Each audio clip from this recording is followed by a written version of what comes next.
Hello, everyone. Good morning. Thank you so much for joining us so early on a Monday morning. I'm Lynn. Hi, everyone. My name is Mark. We would really like to welcome you to the NUS Open House 2022.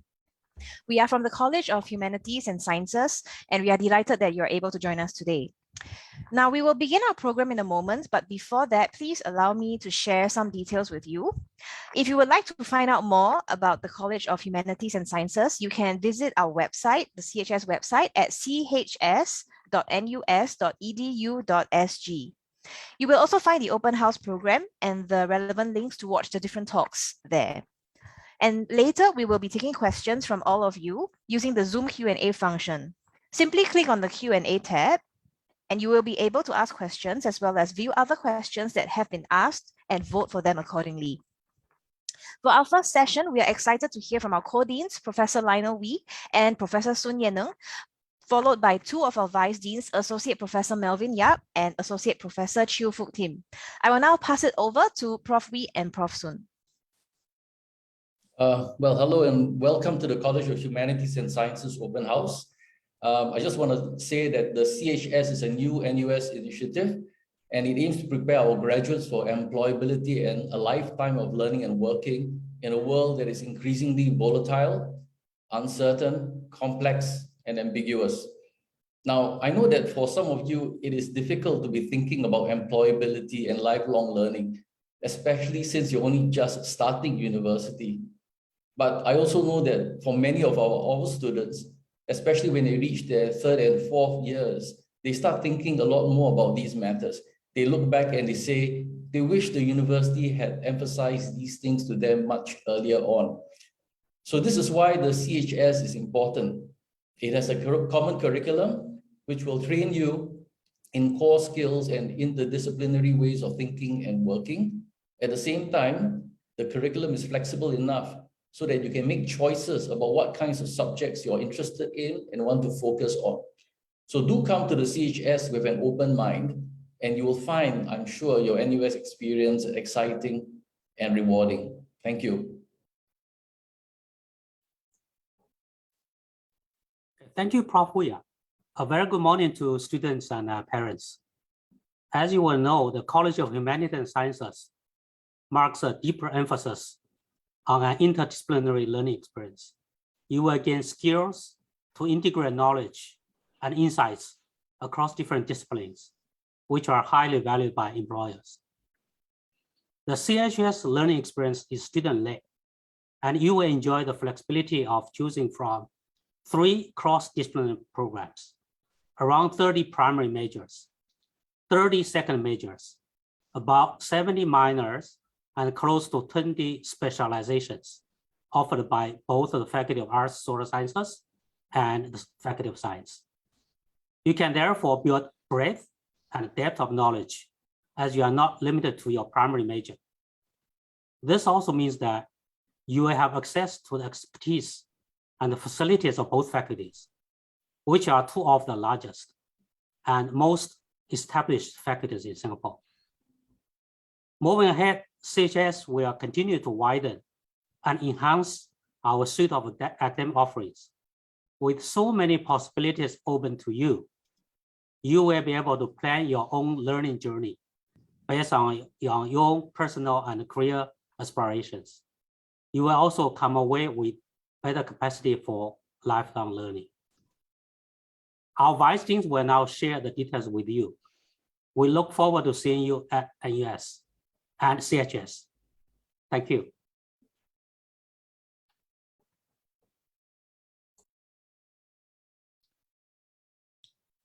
Good morning, everyone.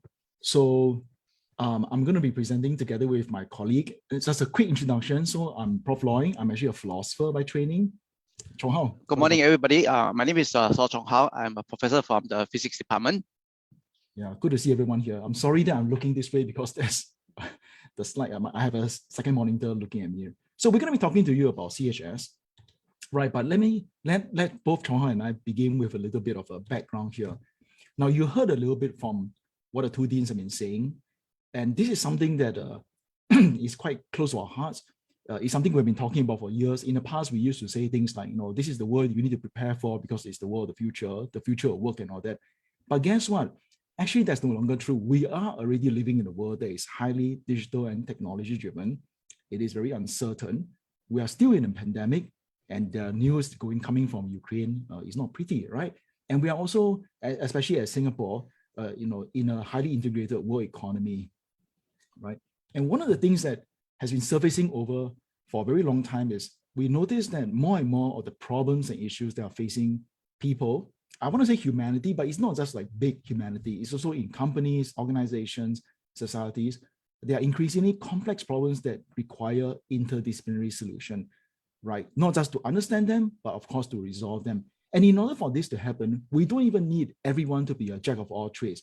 What we really need are, we include people like specialists who are at least broad-minded enough to know how to work together with other specialists in order to integrate solutions for these complex problems.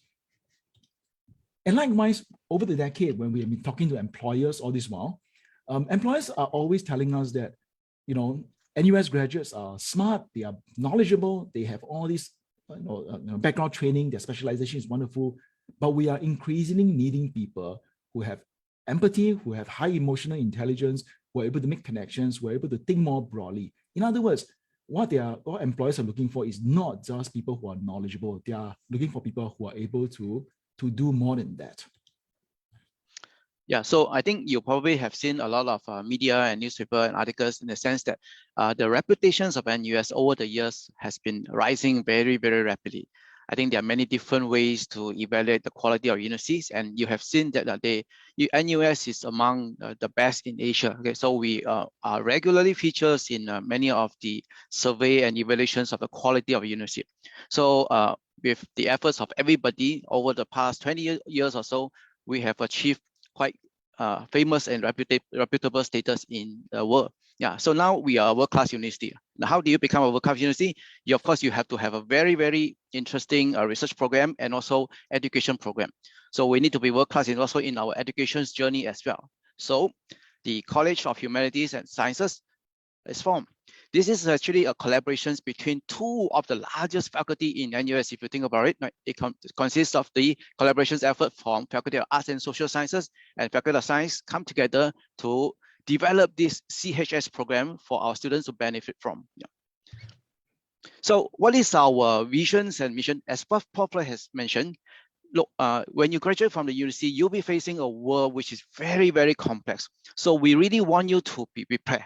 So that we want to train our students so that you should be aware that the many different terms like digital world, technology worlds, is already here in a sense. Yeah. So it's constantly changing, it's very complex. So how are you able to adapt to all these changes that's coming your way? So our students need to be adaptable, resilient, okay?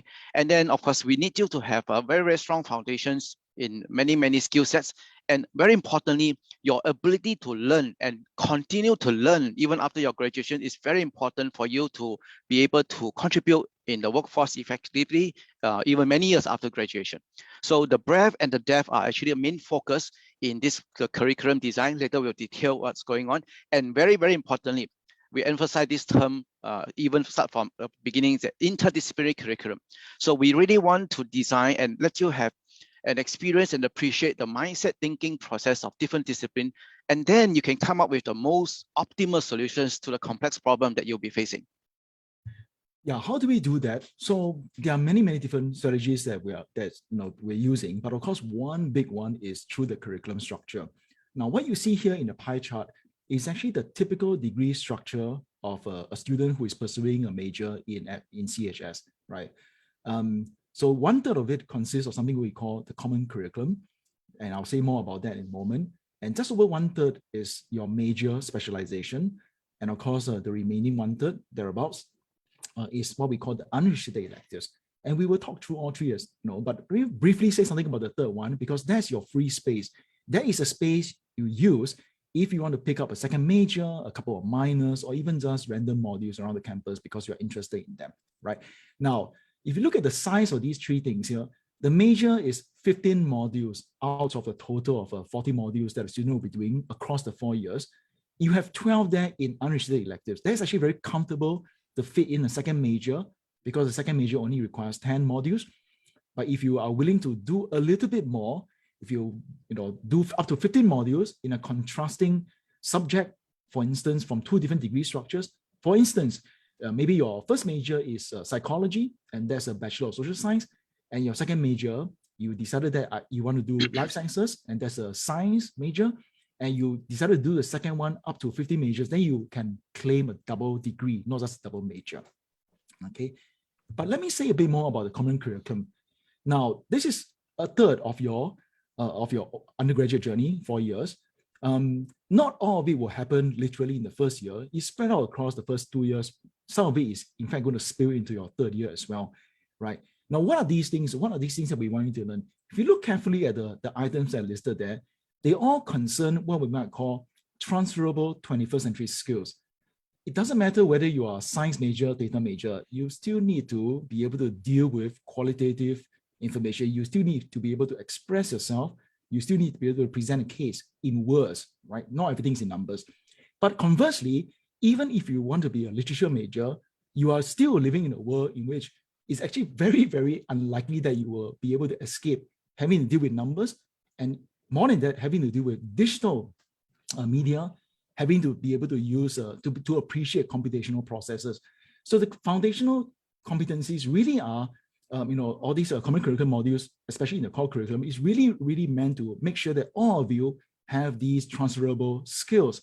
But as Prof. Sao mentioned just now, we also want to make sure that you are sufficiently engaged with multiple perspectives. So that's why in CHS, we want everyone to do Asian studies, humanities, social science, scientific inquiry as well, to make sure that you have a different layer of your foundational training.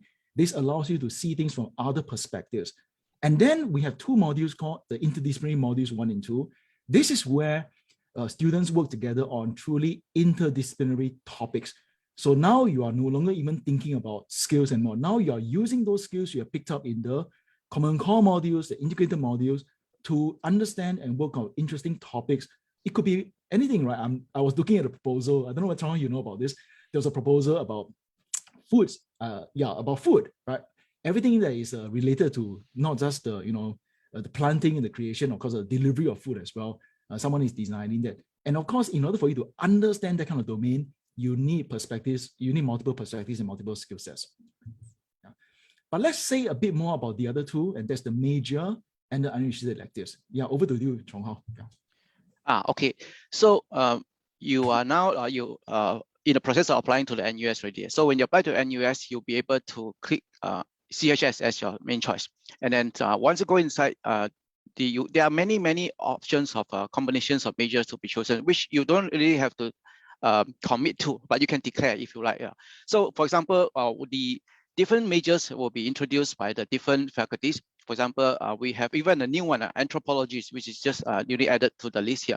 So you can see here, we really have a good selections of different majors for you to consider from the Asian Studies, Humanities, and Social Sciences, as well as the Sciences. So we want the students to be able to look at all these different collections of discipline and skill set and say, okay, so what do I want to do? How do I chart my own education journey?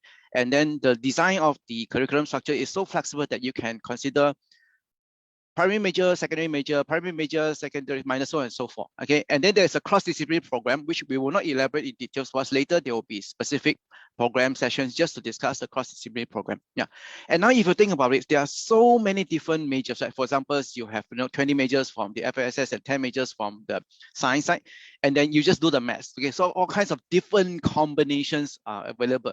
For example, there's a life science and psychology. So one of you asked in the questions, oh, how do I declare my life science major and the second major in psychology, or vice versa? Yeah, all those things are possible, and we do not list it down for you to declare and indicate, because look at the amount of combinations is like 700 plus, so it's impossible to list everything down. But just come into CHS and then you do the declarations of your choice of education journey. So there are many options for you to consider. That's why you coming to the open house is very important. So you need to understand the training that you receive from different departments, different idea, different discipline. Yeah. So here, as we mentioned, we have a specially curated cross-disciplinary program, data science and economics. The name speaks for itself. So obviously having the ideas of the economics training, and then apply data science technologies to enhance and to extract useful information, make good decisions on the economical model, because it makes you very employable, right? You can imagine that now. Of course, now everybody talk about environmental issues, climate change, so on and so forth. Okay, so we really need specialized expertise who can tackle environmental issues. This is a problem that we must face right now, cannot delay anymore. And then Professor Loy is involved in this philosophy, politics, and economics. Can you imagine? So having these different skill sets, different mindsets, different ideas, concepts combined together, we will train you a very, very special thinker. Okay, and then of course later at 11 o'clock there will be specialized sessions just to talk about these 3 cross-disciplinary programs. Yeah. Okay, and now you are beginning to realize and understand the model of the curriculum structures now, right? So as Prof has shown you the pie chart, now we convert the pie chart into a bar chart. Okay, so roughly it's like 1/3, 1/3, 1/3. Yeah. So the first 1/3 is the common curriculum. Irregardless of what your choice of education journey is, you have to do all this. Yeah. So whether you are arts inclined, science inclined, or combined interdisciplinary, everybody must do the blue part, which is a common curriculum. Then every one of you will have your primary majors. So there will be 15 modules, okay, that will be required for your primary major. Hence, the central parts are all orange. Okay, yeah.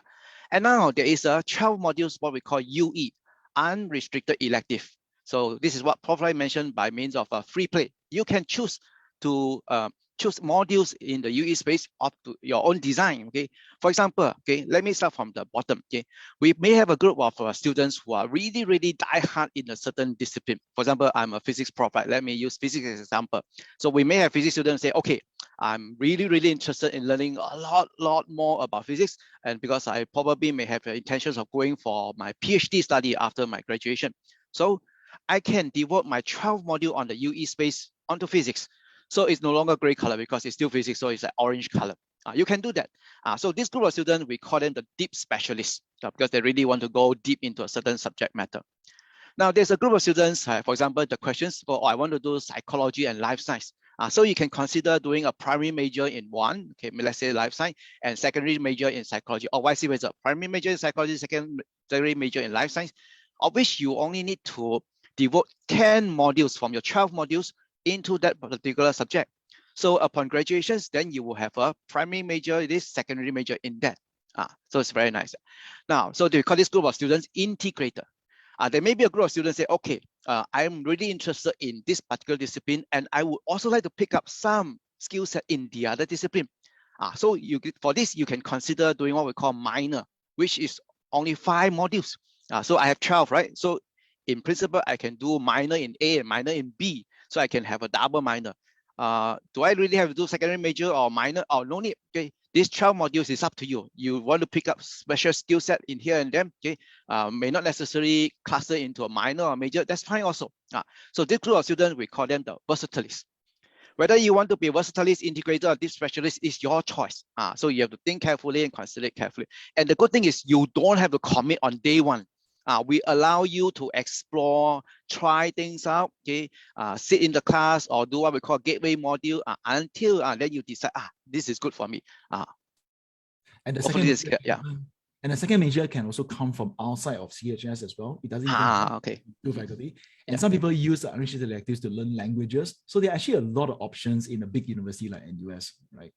And I know that a lot of the art students were hoping to get into the astronomy module even, right? So not because they're going to pick up a physics a minor, but they're just interesting classes that people want to take, right? Yes, yeah. Yeah. But it's not just about the curriculum. It's not just about the main curriculum, right? Because there are many other enriching opportunities around the NUS campus that our students are encouraged to join to if this is your desire. So for instance, we have the residential colleges, we have the halls of residence, and of course now there's a big thing, NUS College, the new honors college for NUS. So these are all available to CHS students as well. There's also a special program in science. This is a special interdisciplinary program for science, to make sure that students work together using the different branches of science to solve and to understand problems. Yeah. And of course, we also have our usual study abroad programs, whether it be semester-long exchanges, shorter-term exchanges, or for the matter, even the entrepreneurship-focused NOC at NUS Overseas Colleges. This is where you spend a whole year embedded in a startup in one of the cities in the world, where NOC has a has a branch office or something you want to call that. And you gain not just entrepreneurial experience, but you also interning there and also taking classes at nearby universities as well. And these programs are actually quite popular with even current FASS and FOS students. And of course, we don't forget your career preparation as well, because a lot of this is not just about what you learn in the classrooms.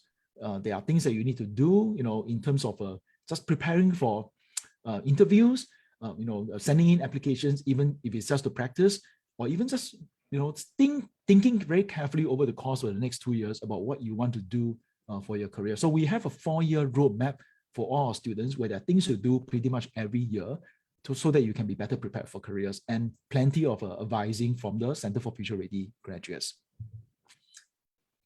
And some of you may ask, what are some of the possible career pathways for graduates on CHS? Well, here's the thing, right? We haven't actually graduated anyone from CHS, right? Since CHS only happened last year. However, since CHS is formed from the offerings of FASS and FOS, Arts and Social Sciences and Science, so we do know where FASS graduates go, and we do know where FOS graduates go, and they are everywhere, okay? So a lot of the graduates do work in fields that are related to their studies. So we have many science students who are working in research labs, helping to advance science.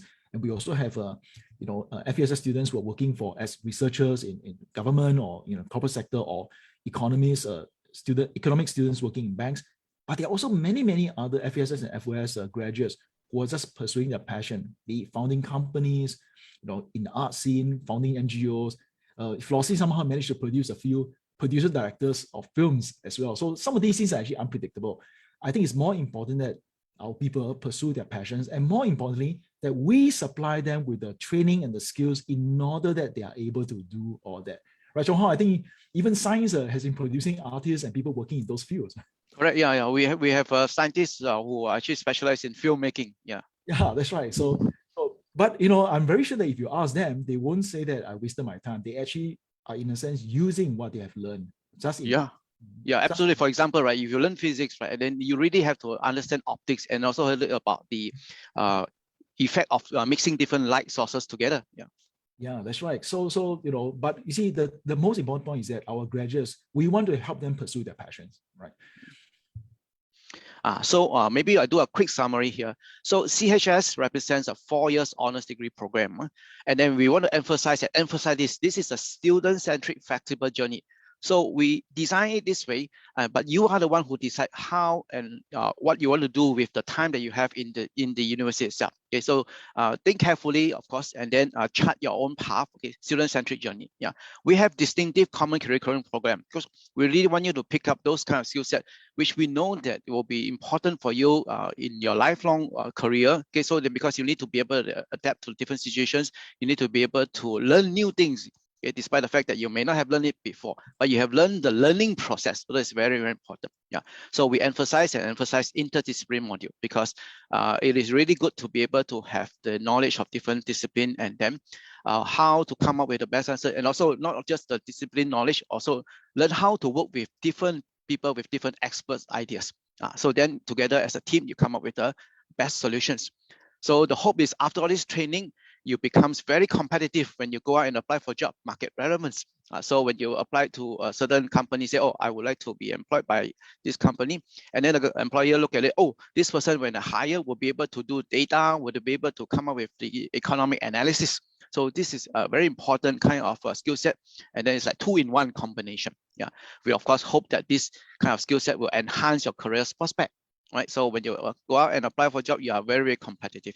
And the new skill sets that you are required to deal with this digital world, okay, is very heavily emphasized. So I think whatever job you do, I think you appreciate that the ability to be able to take advantage of some technology assisted analysis will be very, very important. So again, we emphasize lifelong learning opportunity, even after graduations, right? So you continue to learn how to learn new things. And in fact, we also welcome our alumni to come back to take classes from us, even after graduations. Okay, so with that, we kind of wrap up the presentation because we want to reserve a big chunk of our time for Q&A from last year's experience. So of course, please voice your questions and then ask us questions through Q&A. And then also, if you have more questions, we have the website, we have the email. So we are now all ready to interact with you. Yeah. Thank you. Yeah. Thanks. Okay, yeah, thank you, Prof. Loy, Prof. Sao, for the engaging session. For now, I'm going to pass the time over to our Vice Dean, Associate Professor Melvin Yap, for a Q&A session. Prof. Yap, please. Hi, everyone. Very nice to see all of you today. Lynn, can you hear me? Yes, I can. hear. Oh, Yeah. okay. Yeah. So, if you can see that there's a frenzy of activity, lots and lots of questions being posted, and quite a number of questions are also being addressed at the same time. So now I think it's a good time to actually look at some of these questions and to get our panelists to shed light on them. Lloyd, I think we will need your help with this. A student is asking about the difference between political science and global studies. Can you tell us about the difference between the? I can probably talk about half an hour, but that's a terrible idea. No, 2 minutes. 2 minutes. I think they are a bit different in focus, right? Political science is more of a, now don't take it the wrong way, it's more academic. It really is about the disciplinary knowledge, right? In international relations, in comparative politics, in the governance and policy, in political theory, right? So do that if you're interested in that kind of knowledge. Global studies is a little bit more world focused because they have a capstone that requires you to work with external parties and that kind of stuff, right? So even though the ideas behind them overlap with each other, one is a little bit more on the really training thinkers. The other one is training, shall we say, thoughtful doers, is another way to put it. But don't get the wrong idea, because our pol science people are actually very much doers. They're out there doing all they're there, but they study what they study because they love the thinking. Does that help? I hope. Okay. All right, thanks, Lloyd. I'd like to also invite my colleague, Prof. Chu Fook Tim from Faculty of Science, to see whether there's any question you want our panelists to focus on. Hi, Melvin. Hi. Good morning, everybody. I saw very many interesting questions out there, and some of them are very generic in nature, but I would like to just address, because there are frequent questions of this popping up, right? How do you apply for a specific major, for example, within CHS? I saw, if I want to be a double major, what do I do, right? There are some majors there that are what we call restricted major. Now, if it's a restricted major, for example, pharmaceutical sciences, for example, food science, then you would need to apply directly into those majors. However, everything else, 50 over different majors from the FASS as well as the science faculties, one can then pursue them.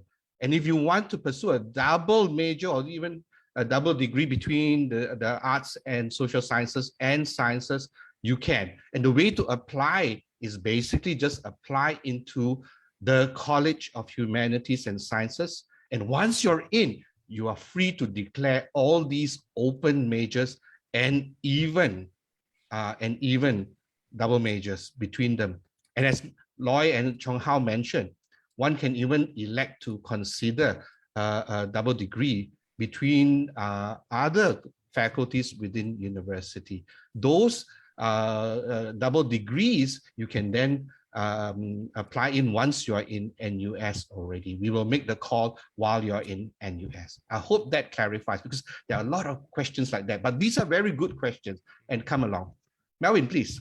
Okay, I'll take one question that's specific to my discipline. So I'm a psychologist by training, and I know that many students are interested in pursuing psychology either as a primary or secondary major when it comes to CHS. So the question has to do with whether psychology is a guaranteed major, or whether other kinds of criteria need to be met before they are allowed to major in psychology. So in the past, we used to have additional requirements. Psychology students who wanted to major in psychology had to clear what we call 2 gates. They have to get a B- in the introductory psychology module as well as the introductory statistics module. I'm very pleased to tell all of you that with the introduction of CHS, there are no gates now within psychology. Anybody who wants to major in psychology can do so. And you can even declare a major in psychology before you even do the first psychology module. So simple answer is no restrictions to the number of majors that are available in psychology. Okay, I'd like to pass the time now to Prof. Loy and anyone else who would like to address this. I think there are important questions about the common curriculum. It's a very new curriculum. Basically, your seniors have only tried out for one semester. We're in the middle of the second semester now. And so naturally, there's a lot of uncertainty about what are these modules about. Can I handle them if I'm a science student or art students who have very little experience with the other domain? What's the university doing? What's FASS? What's CHS doing to make these modules more accessible to students who may not have necessarily the background? Lloyd, you teach an integrated module. You want to tell us a little bit more about this? Yeah, I'll do that because I see the questions too. And Chorng, are you involved in SI1 also? Yes, in the lab. Yeah. Okay. You can So- say first. Then I say Yeah, I mean, actually, I'm sure you already know the answer to this. We did an analysis, right, of the data regarding how the students are doing, and we noticed no appreciable difference between the performance of the art students and the science students.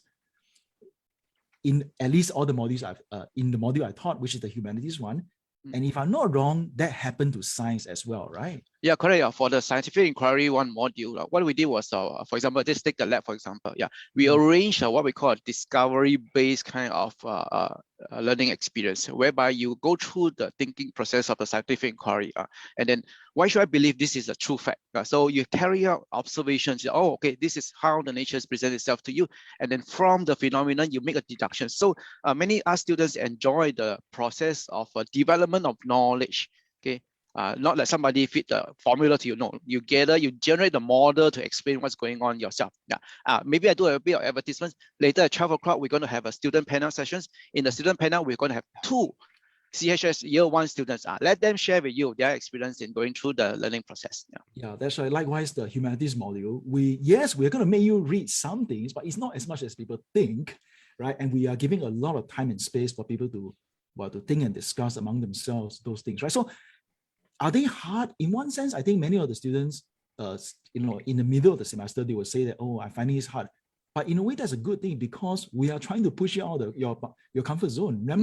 Remember that we are trying to make you a bit more well-rounded, more interdisciplinary, right? But if you're worried about performance, then as far as the data shows, there is the art students are doing just the same as the science students in terms of the overall outcomes. So you really shouldn't have to worry about it. Yeah. There is a bunch of questions about anthropology, right? So there's a question about anthropology. Will anthropology be added to the integrated social science module? Now, here's the kind of a misunderstanding, right? These integrated modules are not meant to be like mini little introductions to all these majors, right? So scientific inquiry 1 is not like a mini introduction to physics, chemistry, biology. That's not the way we crafted them. We crafted them as integrated modules, right? To teach you transferable skills that are from these places. Like, for instance, how to spot fake news, right, from science, right, and likewise from humanities, how to think critically with words, dealing with text, and social science, how to use social scientific method on a variety of things, all right? And Asian studies of basic knowledge and thinking skills regarding our region, the world that we live in, our live world today, right? So it's not like you can literally just add anthropology. However, anthropological related ideas have already been incorporated into social science from the beginning, actually. So you don't even have to worry about that. Yeah. Melvin, yeah. Yeah. Okay, I want to say something a little bit about the distinction between double major and double degree. I think there were a number of questions about that. So there were also some concerns about what it means to pursue a double degree. Does it mean that I have to spend a lot more time in school than my classmates? The answer is not really. So if you look at the way our CHS curriculum is set up, as Prof. Loy and Prof. South shared, we have 3 parts: the major itself, the common curriculum, as well as your unrestricted electives. So in theory, you can read your second major or even your second degree within the unrestricted elective space. And if you pursue 2 contrastive majors with primary majors within CHS, you can earn a double degree with as few as 43 modules, which is only 3 modules more than the 40 module requirement for single degree students, which means that those of you who are thinking of pursuing a double degree, realistically, you can do it in about 9 semesters. If there's some degree of double counting between the 2 disciplines, you may even be able to do it in 8 semesters. So it varies on a case-by-case basis, but I would say that 9 semesters is a very reasonable target for double degree students. There are some questions about NUS College, so I think I probably should answer. Yes. So NUS College just did an open house yesterday. I was there too. how does the CHS common curriculum differ from the NUS college formal curriculum? Since both are about interdisciplinary. Now, actually, in a sense, yes and no, all right? Yes, NUS college, if you are an NUS college student, you will take a big chunk of your common curriculum in NUS college, right? So the advantage there will be definitely small classes throughout. It's quite a bit more intensive. There's a residential experience that goes together with it, okay? So in a sense, it overlaps, right? But of course, it's in two very different settings. One is a small residential community setting, right, with small classes. The other one is a main faculty setting where you have direct access to our research professors and all that. So it's related to each other, but they're not exactly the same. You can think of them as they're both good offerings on campus. I think the real difference here is not which common curriculum, is rather you have to ask yourself, if you apply to NUS college, are you interested in NUS college stuff? Not just like the beginning modules, right? Not just the ones that will replace the common curriculum. You have to look at the offering. Are you interested in doing the impact team project? Are you interested in our global experiences? Are you interested in the higher tier interdisciplinary modules that we offer? Then, if you're interested in those things, then NUS college becomes a real something to think about. Otherwise, there are other options available on campus as well, right? Does CHS plan to offer new modules based on Yale NUS modules? The short answer is, okay, so what we offer is often a matter of what the professors are interested in. So if there are professors who are willing to offer it, we will offer it, right? Melvin and Chorng and Futim, there's a lot of it is like that. So it's not as if we will stop any modules from being developed. Well, no, we will always develop new modules, and as we discover new things that we ourselves want to do, we will offer them as well. And sometimes the students say, oh, please offer this and that, and we think about it. Yeah, actually that's a good idea. Maybe I'll get together 2 friends and then we'll organize this module. All those things are happening all the time, actually. So no worries about it. A bunch of Yale NUS colleagues will be crossing over the NUS over the next few years, and I'm very sure that they'll be teaching modules that they designed in the past. Yeah, I don't know whether there's more that we can say beyond that. The rest. Yeah.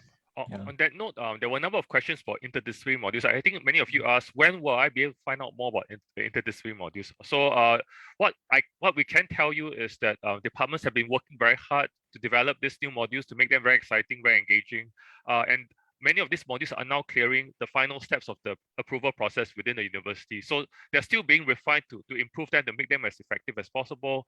We expect to see the first batch of interdisciplinary modules being announced before the start of next semester. So before you come in, you should already know some of the titles, some of the descriptions for these modules. But what we can tell you is that this will be very exciting modules. They will involve co-development, co-teaching between 2 professors from quite different disciplines. So for example, a physicist, a philosopher, to leverage the different disciplines to solve important problems in a new way, using the insights and the tools from their respective disciplines. So we should have more information very soon, but I can assure you that you will find out more about these modules before you join us. There's an obvious question about chances of being admitted into CHS. Is it dependent on the competitiveness of the particular majors, and then related to that, whether majors have quotas and all that? So there's a whole cluster of related concerns. I know Melvin and Futim and Chorng, I'm sure that and Kalun as well, I'm sure there are things to say about that. Yeah, maybe I will take some of those questions. First, just to follow up from Melvin's question. We have a whole repertoire of 15 modules coming out for scientific inquiry 2 alone, right? And then with the interdisciplinary modules, like Melvin said, the next semester, there's a repertoire of about 7 to 8 of them coming out already. I'm very excited to release them because even we are getting requests from other faculties who may now want to take our interdisciplinary modules even. And I said, hold on, we'll release them into our CHS first. And so forth. So you can see how exciting that is. Other people are already asking for them, right? And some of them are, you may be surprised, between our food scientists and our communication scientists, for example, of course, the usual ones between our geographers and our environmental biologists, and many, many more, right?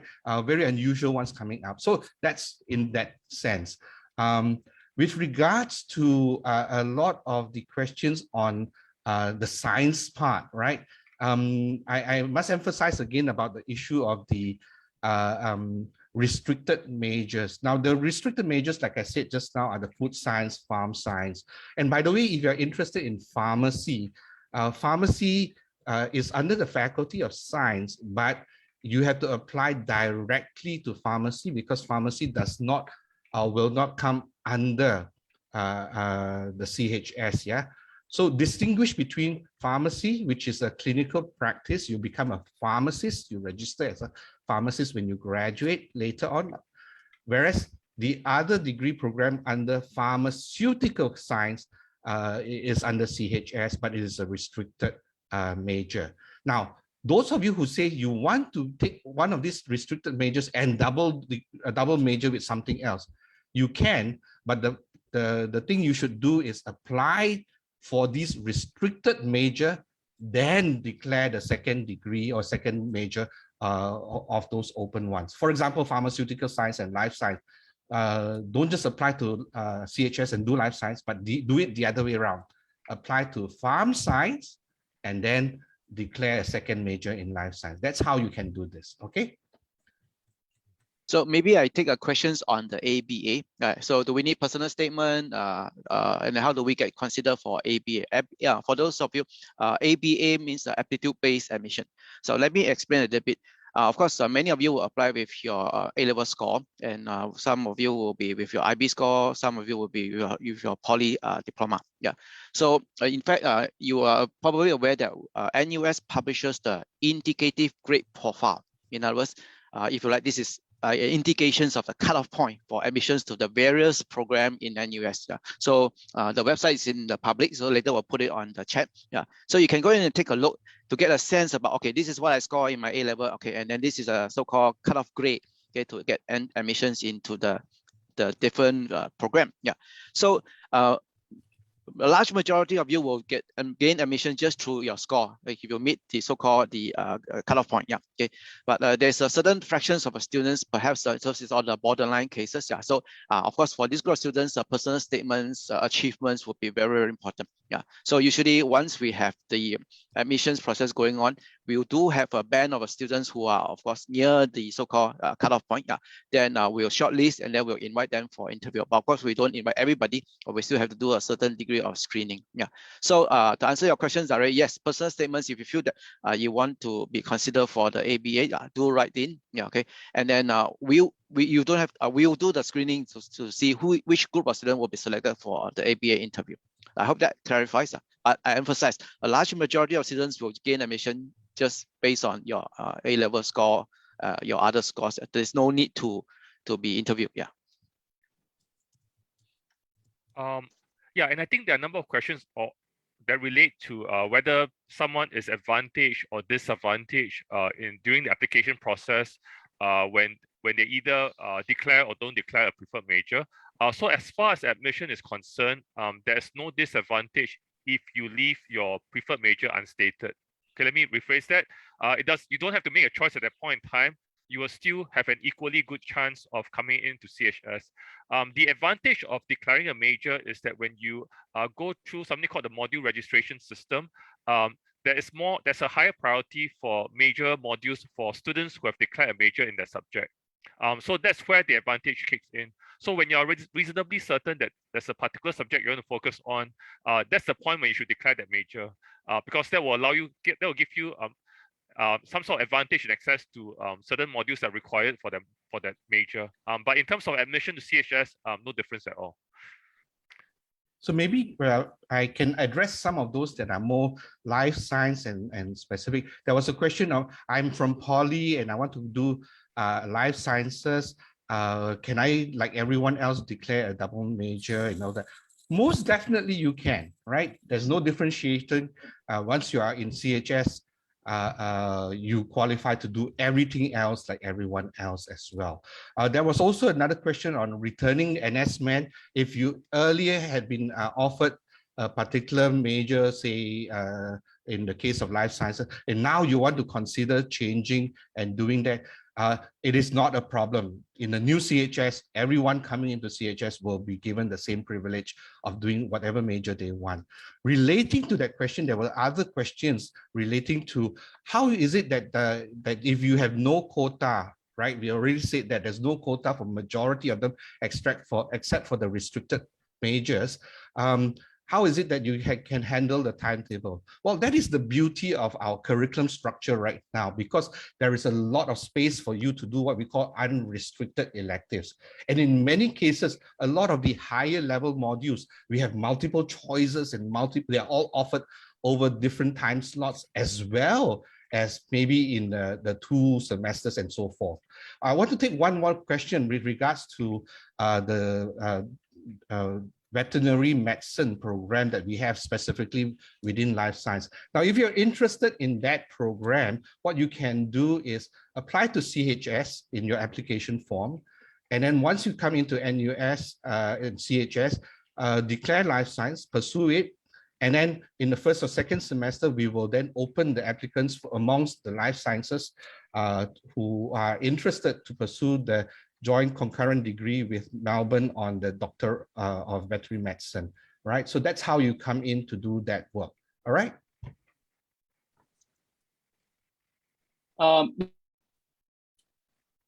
At this point, I can take a couple because I've seen some of them being asked at the Q&A. So this has got to do with securing modules, the gateway modules towards the major that you would like to study. So it's about declaring that major upfront before the module registration exercise actually begins. So what are the advantages, right?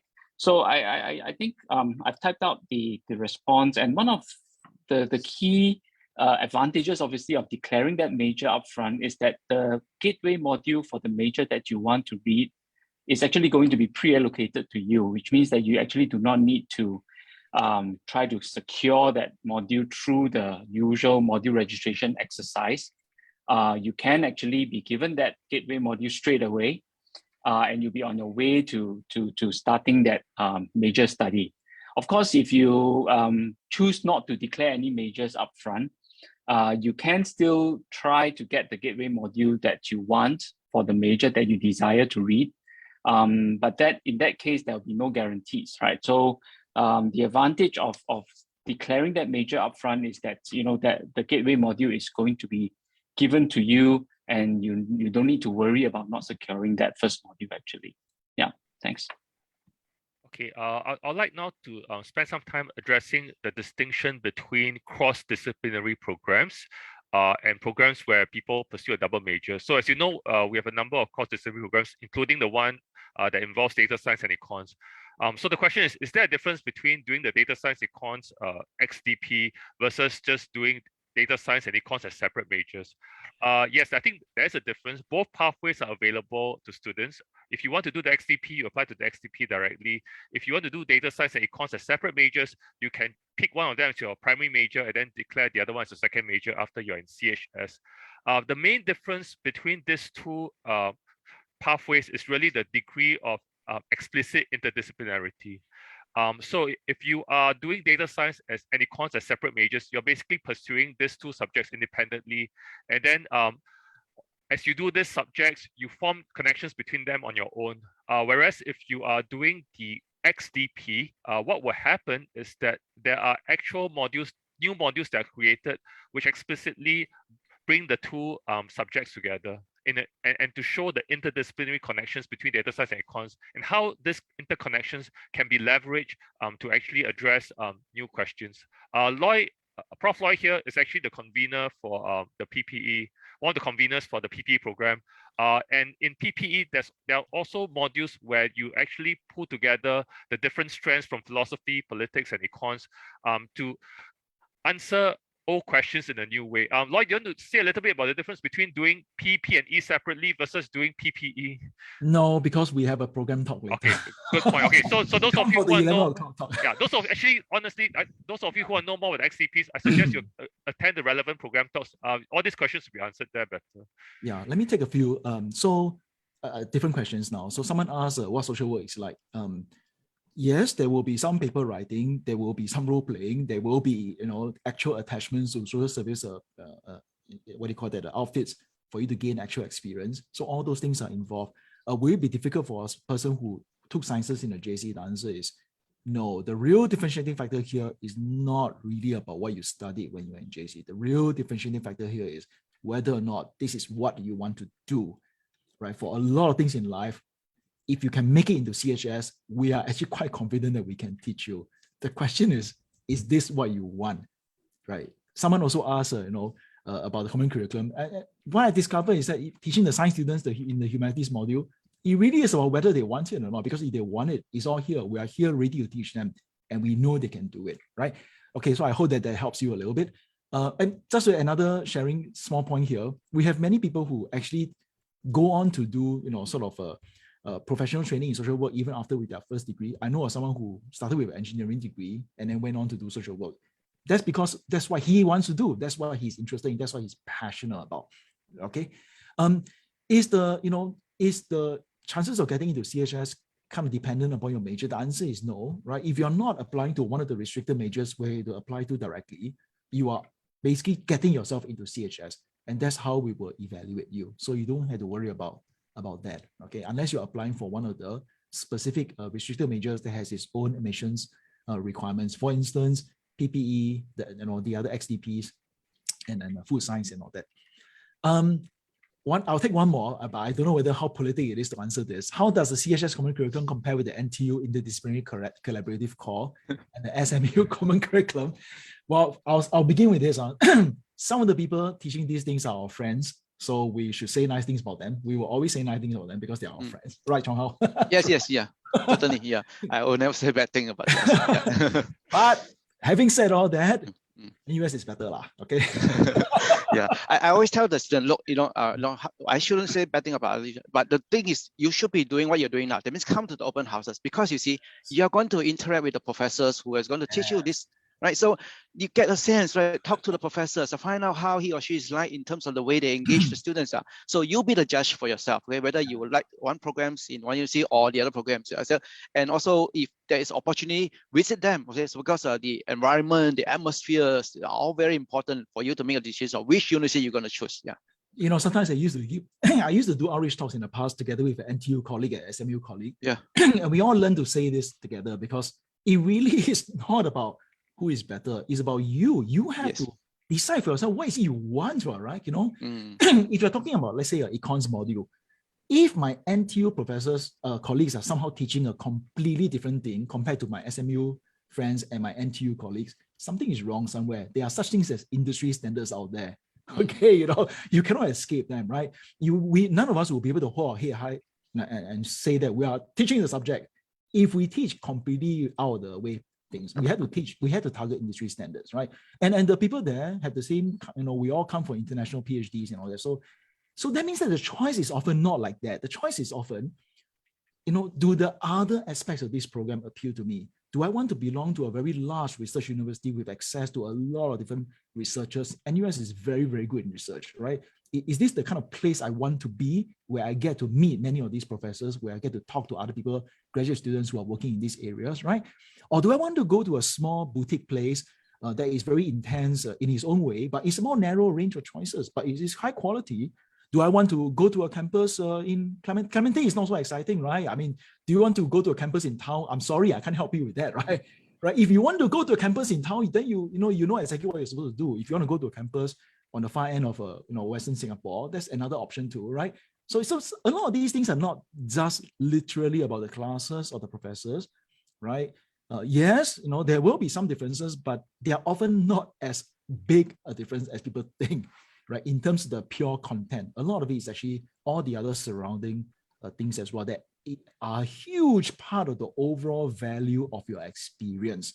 I want to emphasize, I want to say that again, a big part of your experience isn't just about what you read in the textbook or what we make you do in the classes. Those things are important, but those tend to target industry standard, right? Here's another metric. How many alumni do you think that these different schools have? Just take a moment and think about that. NUS has been around since what, nearly 120 years by now already. How many alumni do you think we have? How many networks of connections and mentors you think you will find here as opposed to a place that, is a bit younger. So all these things do all factor into the overall quality of your education. Okay. So speaking about experience, let me add one more point. Okay. This coming Saturday, okay, March 5th, guess what? We're going to have open houses in person. So we have arranged for master classes from both FASS as well as FOS. So do sign up and come and experience learning, how learning is like in NUS, physical lectures. Okay. But I would like to emphasize, we see that the sign up rate is very, very rapid. Okay, that means it's very popular. So do not get discouraged if you cannot manage to get into the physical class, because we have Zoom link. Okay, so in other words, the same class will be broadcast. So for those students who did not manage to sign up, the reason we have a restricted number is obvious, right? Because of COVID situations. But come and experience master classes this coming Saturday. Maybe I would like to address some of the other things that Loy was talking about with regards to experience. It's not just about the classroom, right? Because there are some questions about research opportunities, SEP, and things like that. NUS wants you to have what we call experiential learning exposures. It can even be in the what we call the informal setting, like even staying in the halls or living in the residential college and so forth, right? These are all part and parcel of your learning while you're in the university. Now, let me just list them down. Internships are a big thing in the entire CHS, whether in FASS or in the sciences. And we have many interns positions that are actually specially curated for individual majors and so forth. If you want to have something specific for your majors, we have some of those that are specially curated, whether locally or even internationally, yeah, and so forth. So internship is one big thing. I will tell you the numbers that people go for internship. Although it is not a compulsory component of the curriculum, people do it elective or voluntarily, and some people even do it without taking credits for it. The statistics show that at least at the now, both combined FASS and the Faculty of Science, almost 70–80% of our students at least would have taken one internship, some even two, and some even more, right? Throughout their period of university. Now, next one will be student exchange. Student exchange, there are many types of student exchange. It's not just the regular one semester you go overseas, and we've got 200, 300 partners across the world, right? And someone asked, with COVID now, are we going to start? By the way, we've already sent about 105 to 200 students as of this semester. They are overseas right now from science. And in FASS, I'm sure the number is about equivalent or so. And therefore, we are going to ramp it up while the situation allows us as and when we go. And this is just one part of the overseas exposure. The overseas exposure does not only include SEP, it includes summer school, the fast track programs, and so forth. And also, we have even what we call global experience modules. These are NUS modules, but actually run in different parts of the world across. And you've got also research exposure. The Faculty of Science and combined with the Faculty of Arts and Social Science probably offers the most number of undergraduate research opportunities across this whole university. Of course, also parallel to maybe engineering, right? It's not uncommon for students, even in their second and third year, to take research one-to-one, yeah? These research projects are, you have your professors as your mentor, and then the final year project as well. So I've just mentioned student exchange, I just mentioned internships, I've just mentioned global studies, I've just mentioned also research opportunities, and then entrepreneurships, NOC, and many more. These are all part of not just coming into to study in class, but all your other experience that you build. I saw a question, how do you build empathy? How do you build resilience? Well, through putting yourself out there and taking all these opportunities as they come, right? There's a bunch of questions about ABA, about the aptitude-based admissions. I think we should, I know that Futim and Chorng and Melvin, and I guess Kalun too, many of us used to do, ABA interviews and all that, right? So first thing first, the indicative grade profile is historical data. It refers to what happened last year, right? It's not a cutoff we use and all, okay? It's a statistical, kind of a summary of where things were last year, 90th percentile, 10th percentile, right? Yes, it gives you some basic idea about what the world will be like today. But as with, even when you buy stocks and people tell you that historical data doesn't guarantee that you're going to get a return, right? So yes, if you look at the things and you, wow, it's too high, too low, whatever. No, think to yourself, if this is the place you want to come to, put in an application, just put down, ABA. It's not, no harm, right? So that's point number one. Point number two, what do we look for in the aptitude-based admissions? I think this is an important question. I think that before you even think of it as, I want to prepare myself to come for the ABA, the real question you need to ask yourself is, why do you want to come here? What is it about this place? What is it about our offerings that kind of gets you excited? Because that's the kind of stuff that will make or break, your impression, so to speak, right? I know that Chorng and I were talking about this a while back, right? So imagine you come to the ABA and then people ask you, so what do you want to major in? I want to major in X, physics, right? Astrophysics. And then for some gets all excited. Oh my goodness, you want to major in physics? Let me ask you about X and Y. And like, oh, I have no idea, right? Because you just made up the interest this morning. That's not going to help you, right? It really should be something that you really believe in, that, think about it, is something that you have been so interested that even your parents tell you not to do it, you still want to read up and stuff on your own and watch YouTube videos on your own. Now that is the kind of stuff, that's the kind of attitude we're looking for, right? Because it really defines you. It's not just a fake thing. It's not just something you just made up this morning thinking that you're going to get through an ABA that way, right? And also, you cannot just read out the morning before you come, because this kind of thing is like the internalized concept, the internalized excitement and the enthusiasm about the topic, right? So when we ask you, then you can talk about it, and then you can elaborate. You can also explain what are the challenges, so on and so forth. Yeah. So really come prepared in the sense that this is really your passion. This is really the subject matters, the discipline that you want to pursue. Then that will come across very positively during the interview. And we do look through quite a large list of ABA applicants. And then if we find that this student seems to be a gem, okay, and then we'll invite the student for interview. Yeah. And don't get all the wrong idea also. We don't need you to be experts already, right? We're looking for interest. We're looking for genuine, long-standing interest. We're not looking for expertise, because we will teach you the expertise. You don't worry about that. Correct. Yeah. There were some questions about the interdisciplinary modules again. Someone was asking about specific examples. Let me just mention to you, because we Melvin and I and the curriculum team just passed many of them. Let me give you a taste of what we have. In the next semester, we will have music, mathematics, and code. This will be actually taken by both people from communications and new media with our colleagues in science and statistics, right? That's one example. Very exciting. About another module on what? Don't play, the importance of play. They look into things from the biological sciences to the chemistry to how this is important in early childhood life and in communication building and so forth, right?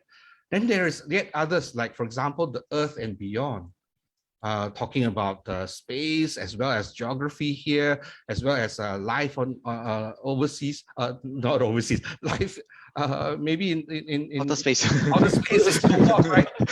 And yet we have others like driving towards the future. What about the electric vehicle? Those are, wow, thinking ahead, what kinds of development that could be required. Then also you have things like cheeseburgers in paradise. This is the actual name of a module that is coming. It's actually about why we eat, what we eat, how we eat, why do we eat those things, what do you think is good and what is not good. And actually, you would think that this is, well, food science alone. No, it's food science together with our Southeast Asian studies, understanding the types of foods and the history behind them, the culture behind them, and so forth. So this sort of gives you a taste of the diversity and yet the exciting areas that we worked in. Indirectly, by showing this to you, you are also realizing that this is just the preamble of what interdisciplinary learning is about, right? It's about challenging and doing things in the real world. Yeah. Those are really, really important examples, because, and we can't give you all the possible things because when you go out there and work, you'll be encountering these sort of things yourself. Most of the things in the world are complex enough such that no one discipline will have all the answers with respect to how we understand the thing, with respect to how we solve issues in it. All the things that we care about are not in narrow disciplines, right? Usually you have to bring together people to work on it together. Usually you have to bring together different perspectives to just think about any of the big problems we face, right? Whether it's climate change, whether it's about mental wellness in a company, whether it's about even customer relations. If you think carefully about it, there is a technological platform side of it, there's a people side of it, there's a policy side of it, there are nudges, there's psychology. I mean, so there's so many things involved in all the things that we normally care about as people and as societies.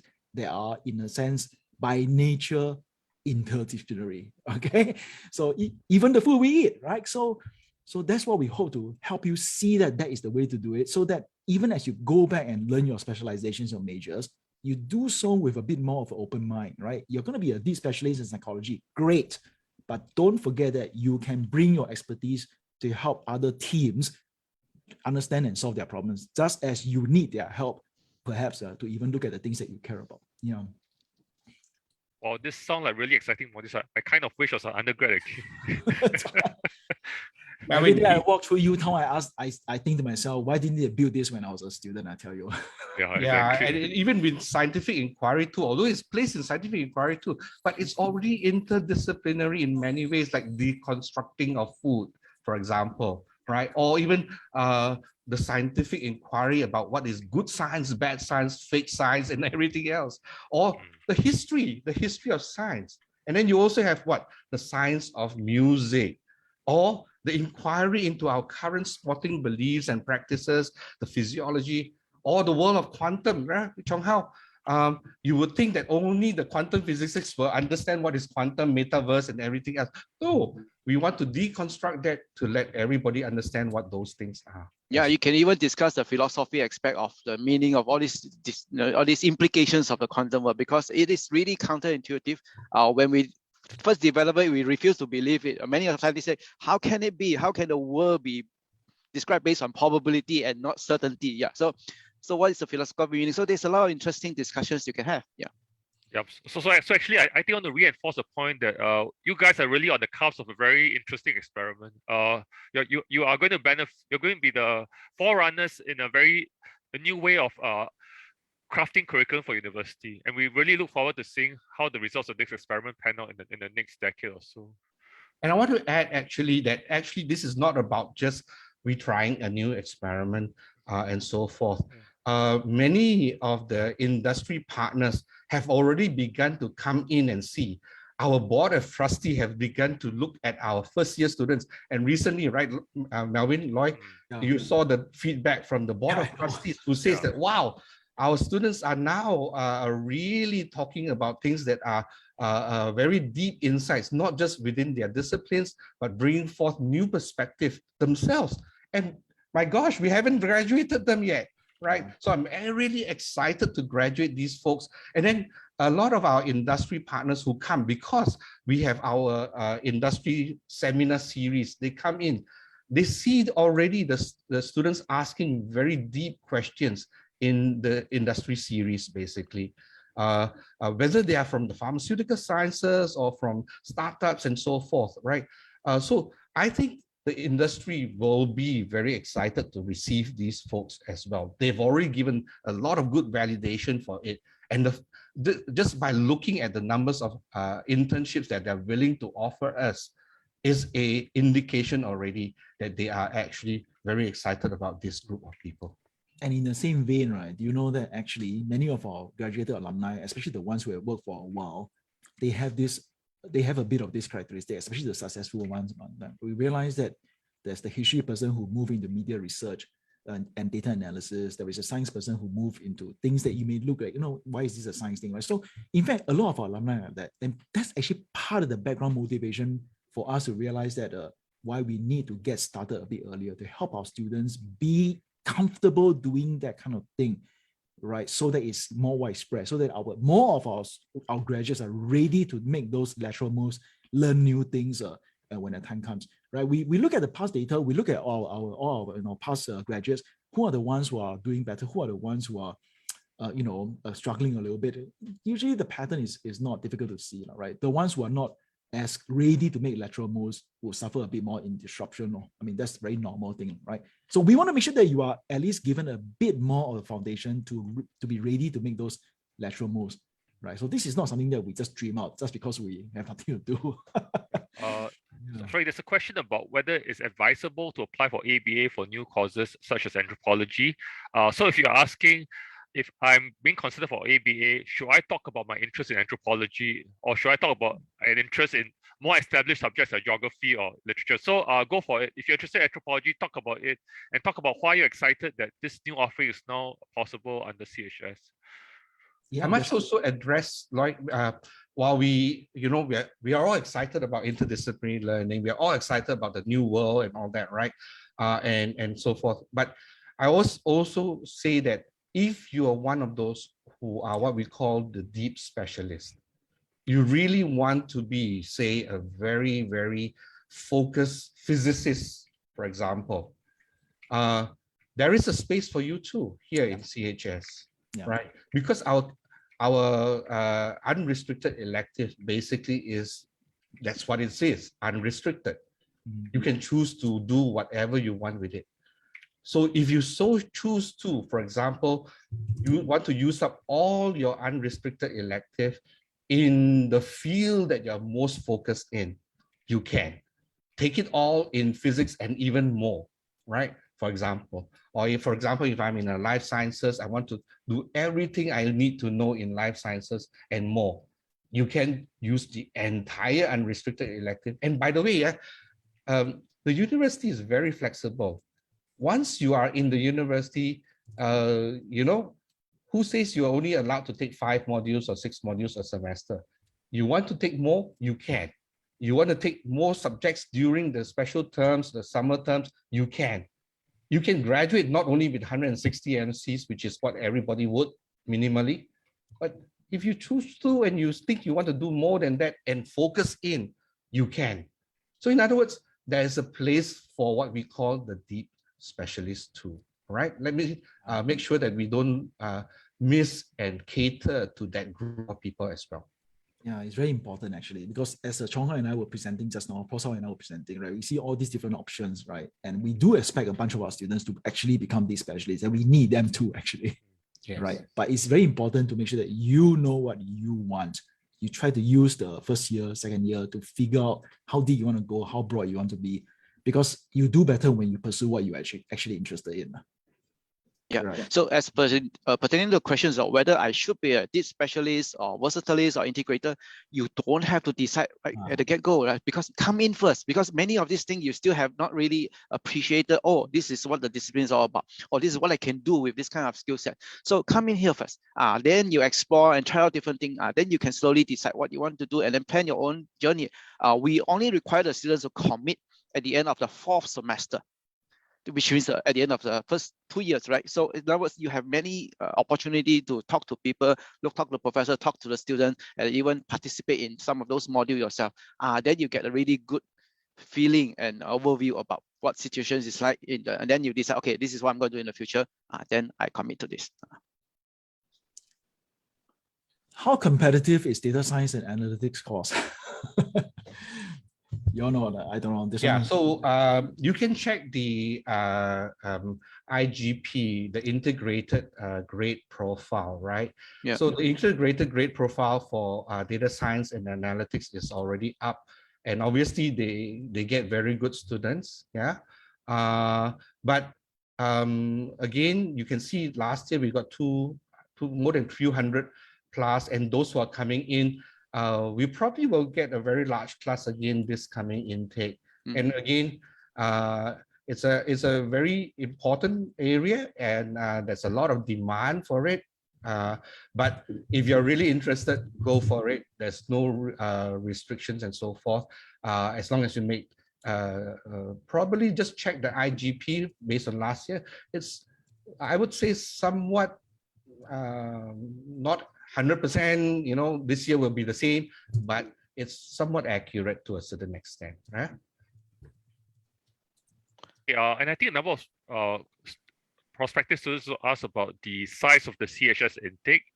Again, we can't necessarily extrapolate the intake from cohort 2021 to the next cohort because these things do change. But my understanding is that for cohort 2021, we took in about 2,200 students. Is that correct, guys? Yeah. In fact, in the same website that you can see the indicative grade profile, if you scroll down all the way to the bottom, the exact number is actually published. So this is a public domain information. So you see, okay, this is last year their intake. How many go into CHS? How many go into even the specialized program like farm science, DSE, environmental studies. So that gives you indications of the cohort size for last year. There was another question about teacher to student ratio in CHS. So one thing about university is that unlike secondary school or primary school, you don't have fixed student to teacher ratios. It really depends on the kind of module you're taking. When you are going through the first 2 to 3 years, you will typically be in lecture tutorial modules. What that means is that you may attend a lecture with a few hundred other students, but then you can go for smaller tutorials where you have between 20 and 25 students. But as you rise within as you go to higher levels, your classes will get smaller and smaller. So as Prof. Chu mentioned just now, we have modules, research-oriented modules where you may work with a single faculty member.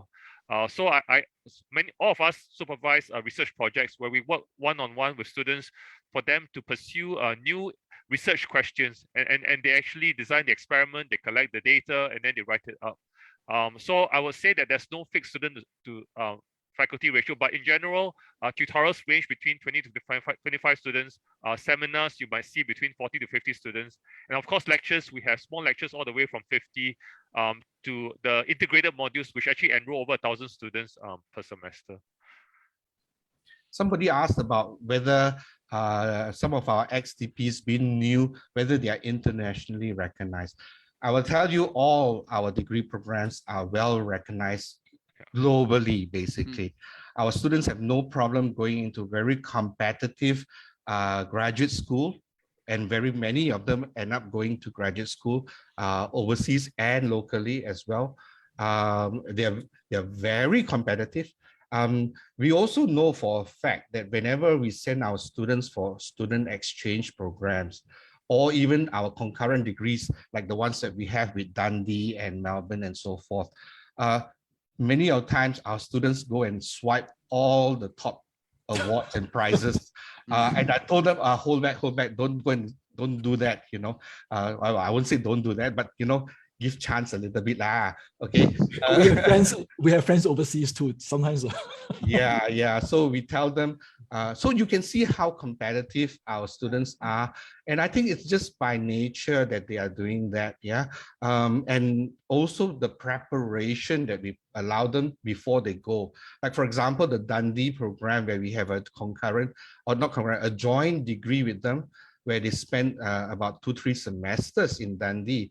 Our students go there and get all the best labs and also wins all the major prizes, and that's the program that I told them, hey, don't go and swipe every single prize there is there.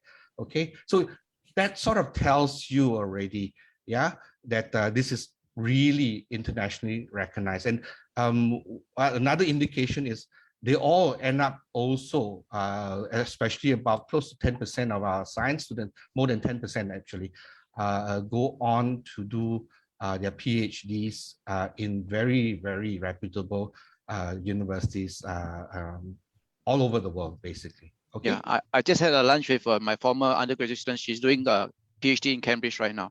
So I feel that actually we have the reputation, of course, then the schools will admit the students because NUS is one of the top schools in the university. And in addition to that, I think our students, when they go to those universities, like what Prof. Chu has mentioned, okay, they are very outstanding. They do very well, okay? So they perform well in the research, they do well in the courses. So in fact, I would say that the students build reputations on top of all this. Yeah. So you guys, when you go out there, actually you are our ambassadors. Yeah. You do well. You also make our universities famous as well. Then in the future batch, when they apply, NUS student, good. There has a lot of certain rubber stamp in terms of the quality of the students when they admit them. Yeah. Yeah, I mean, we don't like to blow our own trumpet, but obviously NUS is very, very highly ranked. And I think our friends at other universities know about how highly ranked we are actually, both within Asia and the rest of the world. Okay, I'll take a couple of questions that relate to majors. Second majors and other programs. So someone asked, is it possible to do a cross-disciplinary program in a second major? The short answer is yes, but because you have fewer unrestricted elective space within a cross-disciplinary program, you may end up having to overload a little bit, but you won't have to overload too much. Again, it's very likely that you can complete the requirements of your cross-disciplinary program in the second major within 9 semesters, so it won't be too bad. Another student asked, if I were to make a change to my primary major, how will it affect my candidature period? This really depends on how late you change your primary major. So if you change it as late as your 4th semester, when you've already done a lot of subjects in that major, and you switch from, say, psychology to social work, then what might happen is that you may have to read extra modules to fulfill the requirements of social work. So there's no one simple answer to that. It really depends on timing and how many modules you've already taken in the first major that you pursued. Yeah, so the thing to remember here is that XDPs, the cross-disciplinary majors, they are created to be about the size of a double major, actually. So when you do an XDP, you are getting as much training as, in fact, in a sense, it's more than a double major, even though the size is double major, but there's integration, elements in them as well. So you got to remember that you are really taking on quite a big thing already, right? And this goes back to something that, Prof. Chieh also mentioned just now. Many of our students, we know from historical data that many of our students do more than they absolutely need to graduate. I think it's a good thing, but at the same time, I also want to make sure that people remember the other things we've been saying, right, the whole morning. There are all these other opportunities that are outside of the classroom around campus. Don't only think in terms of modules and majors and second majors and minors and all that. I was just talking to someone just last night, actually. He was hoping to claim a double minor in something, and then he's totally overloading to do it. But I had to remind him, I mean, this is all good, but don't forget all the other things you can be doing that will add value to yourself as a person and as a prospective employee, as a citizen, right? And so there are a lot of things around campus that they are not just about your classes. So do remember that. And of course, remember to sleep and eat well, okay? Don't forget that as well. Yeah, that's a really great point. I mean, it's true that you're here to study, but if you spend 4 years just studying and not making any friends, then I think you really miss out a significant part of the university experience. So we have lots of interest groups. We have lots of ways you can spend your time outside the classroom. So I hope that you don't just bury your nose in your books all the time. There was a question on whether I should take all the 13 scientific inquiry 2 modules. No, you don't. You just need to take any one of the 13. But if you are interested in more than one, you're welcome to take more than one, but as unrestricted elective, okay? Okay, I just want to interrupt briefly. Prof. Sao and Prof. Loy will actually have to go off to do some media interviews now. So let's excuse them and also thank them for their presentation and the questions they've answered. Yeah, the media interview, by the way, is also about CHS. So catch you on CNA. Okay. Do check it out, guys. Yeah. Okay. See you guys. Yeah. Thank you. See you. Bye. Yeah. There was also another question on poly students, are poly students disadvantaged and all that. Well, you can look at the integrated grade profile also. The integrated grade profile will show you both the A-levels or A-levels equivalent as well as the poly, sort of the integrated CGPA for you all. So if you are also just at the borderline of that poly grade GPA, well, consider the ABA as well. So there is no restriction in terms of whether we're only going to take this many poly or that many poly. As long as you make the grade and you just look at the integrated grade as an indication, you're welcome to apply. We welcome both A-levels, polys, or even our international or all the other ones from IB and everything else as well. All right, so please send in your application, but to have an indication, look at the past year's IGP as an indication. They're quite accurate, but it may vary from year to year. Okay? I've got a question about econs and biz. So there's a prospective student who's debating between them and wondering whether doing a double major will be a huge load. So the short answer is no. There's nothing to stop you from coming into CHS, selecting econs as your primary major, and you can then do a second major in management that's offered by the School of Business. So this will allow you to actually finish everything in 4 years, and you still have free unrestricted elective space to pursue other interests. I think the load is actually quite manageable. There's also a question right on top that says, may I know if there are any requirement or special eligibility to apply for some of those special programs overseas offered with NUS? These are very specific, like for example, the veterinary science program. Now, if you are interested in that, you will have to apply to CHS first, declare life science, because it's only mostly open to the life science majors for the Doctor of Veterinary Science. You do that when you are here. The other overseas concurrent degree programs, like for example, with Dundee, and we have also others, say, with Waseda and a few others. Now, those are also specific. The Dundee one is also with the life sciences. The Waseda one, you probably have to be part of the NUS college, whether you're in FASS or in science, basically, and a few others, right? So those will be very specific as well. Okay. Guys, how are we doing for time?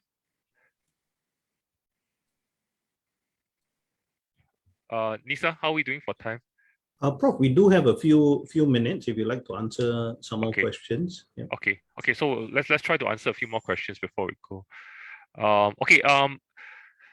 So just asking my deanery colleagues from both science and FASS, are there any other things that you want to share with our prospective students? What are some things that are important for them to think about as they make the important decision now of whether to come to CHS or not, or if they decide to come to CHS, what should they actually do within CHS?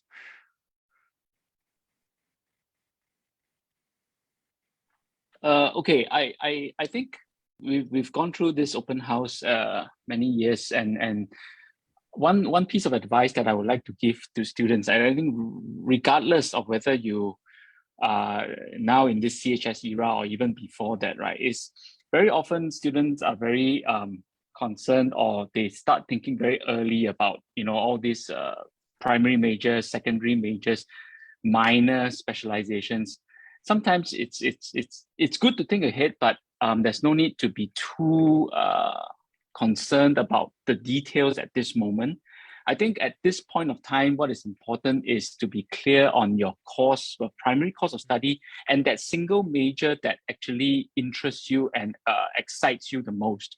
You may not even have, you know, nailed down that single major that you are so focused and so determined to do. You may still be caught in the 2 minds or maybe even 3 minds. You know, is it going to be statistics or math? Is it going to be physics or chemistry? Is it going to be political science or psychology? That is fine. You know, that is still okay. There's really no need to be too concerned about that single major at this point. But take the next couple of months, you know, down the road to attend those open houses, attend those master classes, attend those faculty or college specific open houses, department outreach activities, to find out more about those primary majors that you have an eye on. Okay, and that should be the time where you make up your mind, so to speak, and then come into CHS and embark on that journey. But on the very first day, it is also perfectly possible that you still be keeping your options open, because the way this CHS curriculum is set up is that it allows students to take gateway modules in more than one subject. And by having taken the gateway modules in more than one subject, it still keeps those options open to you to make that decision of which one is going to be your primary major subsequently. You could make that decision in your year 2 or year 1 Sem 2, or maybe even as late as year 2 Sem 1. It is still possible, all right? But we typically try to advise students not to go beyond that, right? But take your time to make up your mind. And whichever one that you decided not to, okay, so I was deciding between A and B, and I chose A and didn't choose B, maybe your B can now be your second major that you will read on a reduced 10 modules rather than that full-fledged 15 modules primary major requirement. So typically, this is how that decision process goes along. I can understand the anxiety at this point, but I always try to advise students not to be too looking down the road too far at this moment. Take your time to find out more first. Take your time to understand those subjects more. Talk to people, talk to seniors, talk to the faculty members, right? Okay, thanks, Kalun. That's really helpful advice. I wish I received that when I came to FASS many years ago. Okay, it's been such a great pleasure talking to all of you. I hope that this session was useful. And as you know, there are many other forums and sessions that you can attend to find out more about CHS. I know that we couldn't answer every single question that we received today. I know that we received over 400. We actually answered over 400 questions, but there are still some questions that are unresolved, and there might be new questions that you think about only after today's session. So I encourage all of you, if you have new questions that have not been addressed, write to Ask CHS, and we will have people manning those helplines to respond to any concerns or questions that you might have. Over to you, Mark.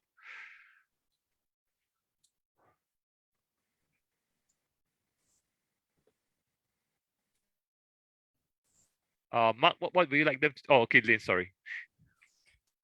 Yeah, okay, so thank you very much, Profs. Before we conclude, we would like you to participate in a quick poll.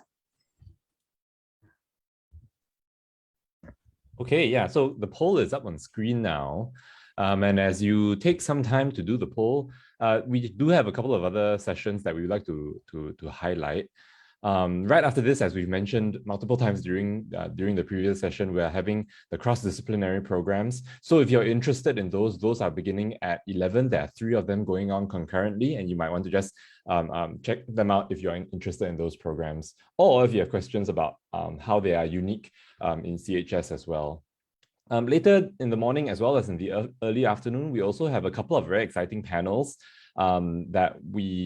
where we gather people who I think would have things that are interesting to share for prospective students. So we do have a student panel where you will get to hear some of your peers talk about their experiences after choosing NUS and after choosing CHS. So that should be quite an exciting one for you. We also have an industry forum where you will pick up some insights and hear from some industry veterans from places like SPH, like GXS, and Greenology. So join us and hear what they have to share. Yeah, so we'll be running the poll for just a little bit more. It is a super fast poll, so feel free to just drop your responses in, and this will be very helpful for us as we continue to plan the open house and look at kind of the open houses of the future as well. So yeah, we will really appreciate you and your responses.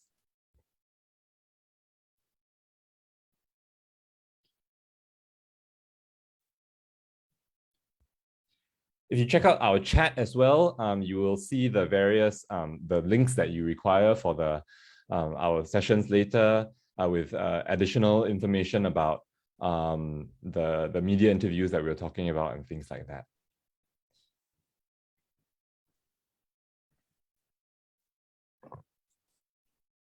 Okay, so I think our poll is now ended. Thank you very much for taking part in the poll. Now, once again, if you have any further questions, the place that you want to go to is the CHS website. So that's chs.nus.edu.sg. Yeah, chs.nus.edu.sg. The links are also in the chat if you want to find them there. Now, you can also contact us via email or phone, and you can see the email and the phone number on screen, so you might want to take note of those things if you have more questions. And up next, like I mentioned just now, we do have 3 concurrent sessions on our cross-disciplinary programs, or XDPs. So that is data science and economics, environmental studies, and philosophy, politics, and economics, PPE. Yeah, so these will run from 11 a.m. to 12 noon, and the links to each of these talks can be found on the CHS website. So we will see you there. Yeah, thank you very much, everyone. Thanks for joining us this morning. Thanks, everyone. Bye.